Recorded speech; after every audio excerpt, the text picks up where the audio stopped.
bonjour à toutes et à tous. Nous nous retrouvons ici pour une nouvelle vidéo qui va parler de la confiance du couple et en même temps de la jalousie. Tout d'abord, je vous laisse avec ceci.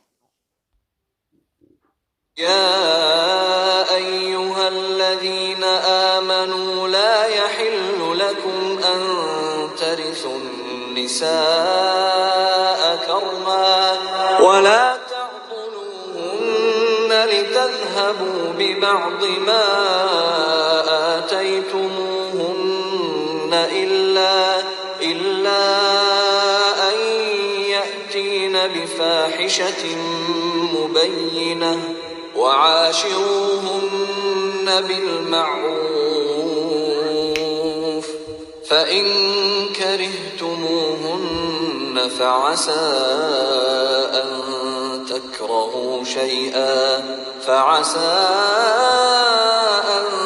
تكرهوا شيئا ويجعل الله فيه خيرا كثيرا. On sait tous que dans un couple, ce qui est la base du couple, c'est la confiance. S'il n'y a pas de confiance, pour moi, le couple, déjà, à la base, il est mort. Sans oublier forcément le respect. Si on ne respecte pas l'autre, déjà, si on ne respecte pas l'autre, on ne sait pas avoir de confiance. Donc, la confiance est la base du couple. Mais, perso, moi, je trouve que c'est vrai, tu vas avoir confiance, mais pas trop. C'est pas avoir pas trop confiance. Il y a certaines limites. J'en ai un exemple, c'est la jalousie, par exemple. Tout le monde est un peu jaloux. C'est un caractère que tout le monde a. Alors, il y a la jalousie, je veux dire, normale, et il y a la jalousie maladive. C'est-à-dire que vraiment, la femme ou le type, il va faire n'importe quoi parce que tellement qu'il est jaloux. Par contre, être jaloux, oui, c'est un minimum, je pense, dans un couple. Nous, pour nous, les femmes, vous savez, quand on va dans un magasin et que on va avec son mari avec, on regarde tranquille le magasin et on voit que son mari pose les yeux, tu sais, un peu plus d'une seconde sur une femme. Là, la femme devient, je veux dire, mode pitbull. Tu sais, elle sort les dents, là, disant ça c'est mon territoire, tu touches pas à mon territoire.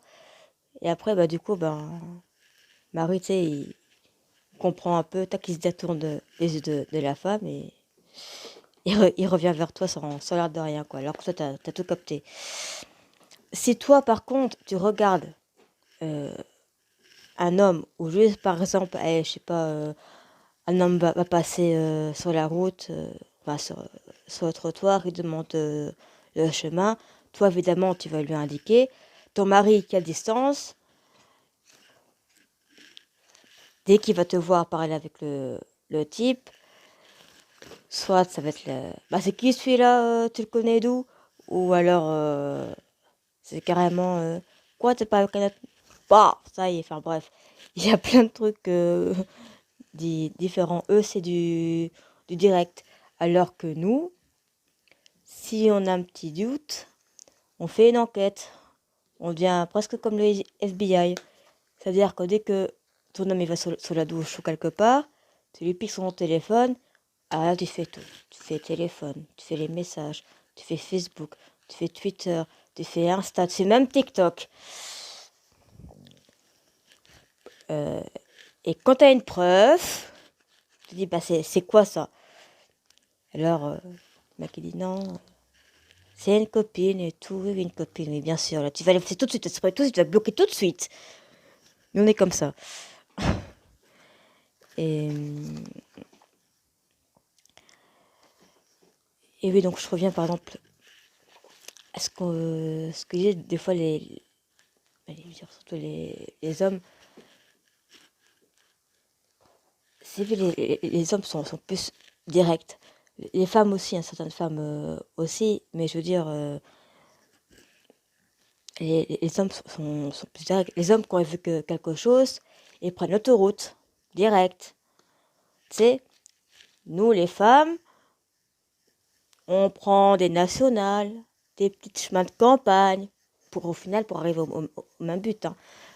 Mais, en gros, c'est comme ça. On essaie de l'amadouer à l'avance pour que soit tu dis oui, ou alors la réponse qu'on attendait forcément, c'était non. Mais ça, c'était... Voilà, donc je reviens un peu à la jalousie. Il faut être un minimum jalouse et jaloux, ça c'est sûr. Et même au temps du prophète sallam, euh, il, euh, il mangeait chez Aïcha avec ses compagnons. Et il y avait aussi Zainab.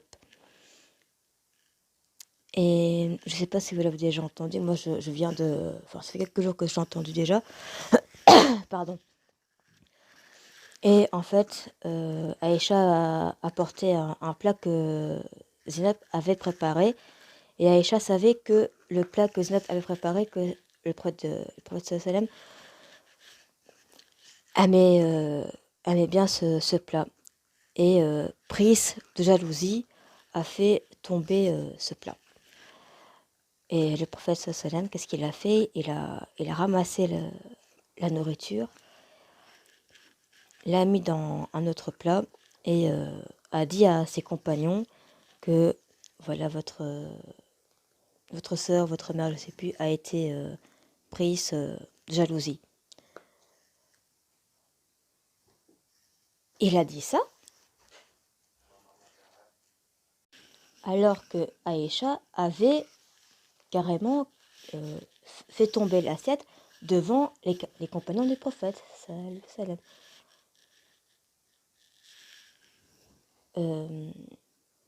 À l'heure d'aujourd'hui, tu fais ça, ton mari, il te tue. Non, c'est façon de parler, hein, mais c'est vrai quoi. À l'heure d'aujourd'hui, voilà, on réfléchit pas assez. C'est-à-dire que on est prise par quelque chose, on va aller jusqu'au bout. C'est-à-dire, on va pas essayer de retenir. Et en même temps, donc je reviens aussi à ma vidéo La colère. Donc forcément, le prophète sallam, quand il a vu ça, normalement, il devait s'énerver pour ça. Mais non, au contraire. Il a ramassé l'âme dans un autre plat. Ça y est. Tout ça pour dire que la jalousie est un sentiment normal.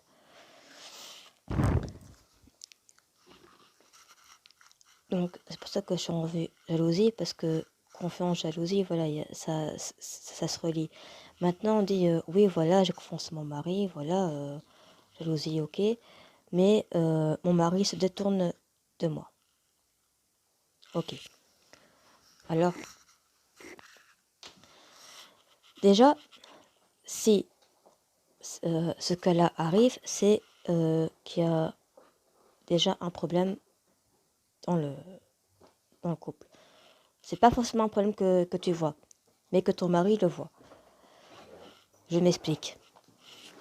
On vit au fur et à mesure des années dans une espèce de routine comme ça. C'est-à-dire qu'on fait de moins en moins d'efforts, qu'on se préoccupe pas de l'image qu'on a vis-à-vis de son mari. C'est-à-dire que des fois, ton mari part le matin au travail, rentre le soir et te retrouve par exemple comme il t'a laissé le matin. Je dis pas pour ceux qui rentrent tard forcément, c'est normal, mais pour les gens qui restent, qui reviennent la soirée et tout, le minimum à avoir, pour moi je trouve, c'est quand ton mari il rentre, avoir une bonne présentation. Ça veut dire, voilà, bien habillé. Attention, je dis pas être habillé comme quand tu vas au mariage ou je ne sais quoi. Non, mais voilà quoi. faire un effort, quoi. Faire un effort pour ton mari, quoi. Juste un peu de maquillage comme ça, juste pour dire que ton mari, quand il te voit, il a envie de rester avec toi, il a pas envie d'aller voir ailleurs. Et aussi, un truc que on fait souvent et que nous, les femmes, on se rend pas forcément compte, quand le mari, il rentre du travail, qu'il a le stress du travail, qu'il a passé une dure journée, nous, bam, on vit avec les problèmes directement quand il rentre. Stop, stop. Ton mari, il rentre, laisse-le rentrer. Laisse-le au moins tirer ses chaussures et son manteau. Il boit le thé et tout. Après, hâte comme ça, tu dis qu'est-ce qu'il y a, les gros problèmes et tout ça. Mais pas dès qu'il rentre. Là, tu rentres dedans, quoi. Non. Non, parce que nous, je pense que tout le monde on a tendance à, à, à faire ça. Ou alors, chaque fois qu'il y a un problème, on appelle directement l'homme pour voir qu'est-ce qu'il faut faire. C'est toi la femme de la maison. Débrouille-toi un peu. C'est pas, je sais pas méchamment, mais ton mari il a déjà les problèmes du, du travail. Si qu'au minute tu viens à lui téléphoner et tout, forcément, à la longue, ton mari il a les nerfs du travail, les nerfs de la maison, les nerfs des problèmes, c'est lourd. Pour un homme, c'est lourd. Euh, voilà quoi. Tout ce que j'ai là, je parle pour moi de la première, parce que tout ce que j'ai là, on fait tous. Les erreurs on les fait tous. Les mêmes erreurs en plus. C'est même pas. On est tous pareils, quoi. Je veux dire. Et voilà, quoi. Donc, c'est pour juste faire un petit résumé. Si déjà ton mari est attiré vers toi, forcément, il ira pas voir ailleurs. Alors, maintenant, on me dit voilà, moi j'ai fait ça, j'ai fait ça, j'ai fait ça. Malgré tout ça, mon mari me laisse je veux dire, tomber. Alors là, c'est pas de ta faute. Là, c'est pas de ta faute. Là, peut-être qu'il y a un problème de base, mais quand il y a un problème de base, déjà, il faut parler. Déjà, il faut parler. Puis, si tu fais les causes pour que voilà, le problème s'atténue, que, que voilà, toi, tu fais les conséquences que tout va bien et tout, et que malgré cela, ton mari se tourne de toi, alors moi, je dirais, c'est pas forcément de ta faute. C'est pas forcément de ta faute et qu'Inch'Allah, il va revenir vers toi. Et voilà. Donc, c'est pour ça que je vous dis, la priorité, c'est la confiance. La jalousie, c'est normal, mais qu'elle ne soit pas maladif. Comme je vous ai dit, les femmes du FBI qui contrôlent le téléphone chaque jour, chaque heure, enfin, dès que, dès qu'elle peut. Faites un peu confiance à, voilà, et que ce soit l'un pour l'autre aussi, quoi. Soit là pour... Alors, je dis pas qu'aussi que, voilà, il faut se mettre à parler avec tout le monde, mais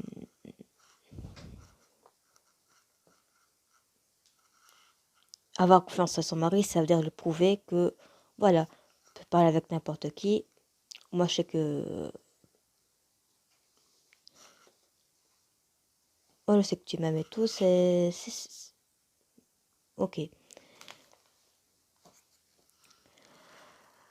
Donc voilà, c'est pour, j'espère que ça va pas être trop long. Euh, non, voilà, donc je pense que j'ai rien oublié, et j'espère que j'ai rien oublié. Si, aussi, je pense que j'ai, il y a souvent, et ça choque souvent les non-musulmans, et honnêtement, moi, quand je suis rentrée en islam, ça m'a choqué dans la sourate Les femmes, quand on dit les, les hommes ont droit à 4 femmes. Mais s'il n'est pas équitable, une suffit. Au temps de Prophète sallam, ça c'était vraiment, on va dire, une autre époque. C'est pas l'époque que maintenant, soyons cohérents. La vie d'avant, c'est pas la vie à 14 siècles, pardon, c'est pas la même qu'aujourd'hui. Aujourd'hui, déjà avec une femme, qui a du mal à payer le loyer, la facture, la bouffe des enfants et tout, elle leur demande même pas déjà avec deux, qu'est-ce que ça va être là. Donc, quand les hommes qui disent pourquoi les voix, je prends une autre femme et tout, je leur regarde, je sais déjà, occupe-toi déjà de ta famille correctement, après peut-être pense. Mais ça, c'est un autre sujet aussi. Mais juste faire une petite remarque pour ça, parce que ça aussi, ça. Encore une fois, voilà, c'est une partie du Coran qu'on respecte et tout. Mais il y a aussi des contextes à voir. Et justement, avec cette jalousie, je reviens justement à la jalousie, qu'il y a maintenant, déjà, je pense que si mon mari va avec, voilà, dit que voilà, je me marie avec une autre femme, déjà se marier avec notre femme, déjà en Europe, c'est interdit. Mais voilà quoi, faire, vous savez quoi, le mariage islamique et tout, je deviendrais, dans l'époque aujourd'hui, je deviendrais dingue.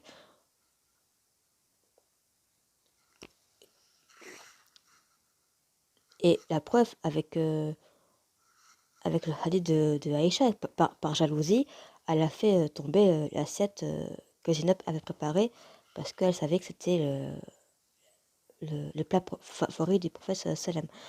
Donc la jalousie, elle existe depuis toujours. Et encore plus, pour moi, encore plus maintenant. Encore plus maintenant que ce soit la jalousie, pas forcément entre mari et femme, entre amis, entre frères et sœurs. Et justement, pour ça, c'est nous, en tant que parents, qu'on doit... C'est vrai, on aime tous nos enfants, mais de différentes façons, je veux dire. Mais l'enfant, lui, ne comprend pas ça. Il voit, par exemple, tu vas acheter un jouet pour l'un et peut-être pas pour lui. Donc forcément, il va être jaloux, il va pas comprendre pourquoi. Après, si tu lui expliques correctement les choses et que voilà, maintenant ça dépend des circonstances, mais dire que tu l'aimes aussi, c'est important, quoi. Je vois bien mes enfants, je les aime tous, mais voilà, c'est pas une honte de le dire, de différentes manières. Et ça, même à l'époque du prophète sallam, à l'époque de avant, enfin, voilà quoi, on avait nos enfants, mais on aimait tous chacun d'une manière différente. Voilà, c'était toujours comme ça.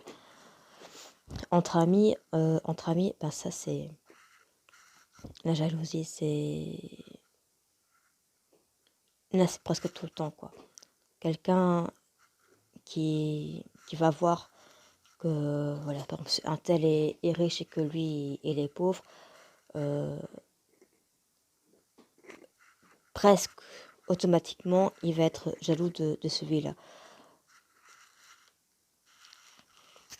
Alors que Dieu l'a peut-être favorisé dans cette vie sur terre, mais peut-être, enfin on ne sait pas, peut-être qu'il ne le favorisera pas au paradis. Parce que les actions qu'il fera va jouer par rapport à la rentrée du paradis ou non. Alors que le pauvre qui a, voilà, qui a bien,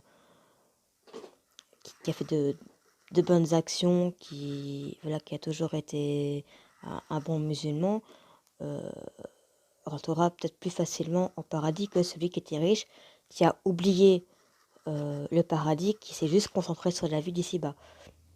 Donc ça aussi, ça joue. Donc c'est pour ça, ne vous ne soyez pas jaloux les uns les autres.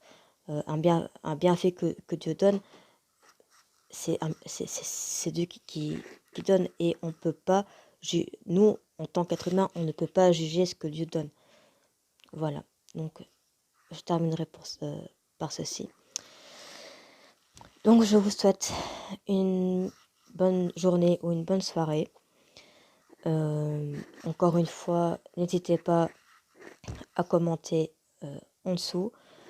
N'hésitez pas à partager, n'hésitez pas à donner votre avis, je répète encore une fois, que ce soit positif ou négatif. J'espère que vous aimez, que vous aimerez cette vidéo. Et je vous dis à bientôt, Inch'Allah. Salam alaikum. J'ai oublié de mettre dans la vidéo, toute femme qui se font battre par leur mari est forcément inacceptable. Et le mari lui-même n'est pas un musulman. Ça, il faut que ce soit clair. Un mari qui tape une femme n'est pas un musulman, car le prophète sallallahu alayhi wa sallam n'a jamais levé la main sur aucune femme. Un homme peut être, voilà, il peut aller à la mosquée, faire tout ce qu'il veut, faire des bonnes actions et tout. Si il frappe une femme, tout annulé, quoi. C'est une chose inacceptable. Aussi, vous êtes dans ce cas-là, je sais qu'une femme battue est prise dans un engrenage en disant que, voilà, à chaque fois, si elle quitte son mari, voilà, il risque d'encore plus péter un câble et tout. Mais sortez-vous de là, quoi. Il y a plein d'assos et tout pour combattre la violence conjugale.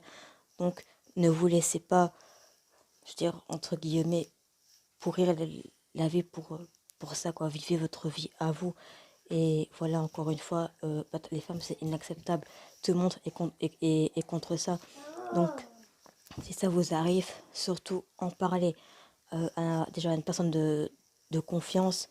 Et voilà, quoi. Encore une fois, un musulman qui tape une femme n'est pas un musulman. Ça, moi, je suis désolée, c'est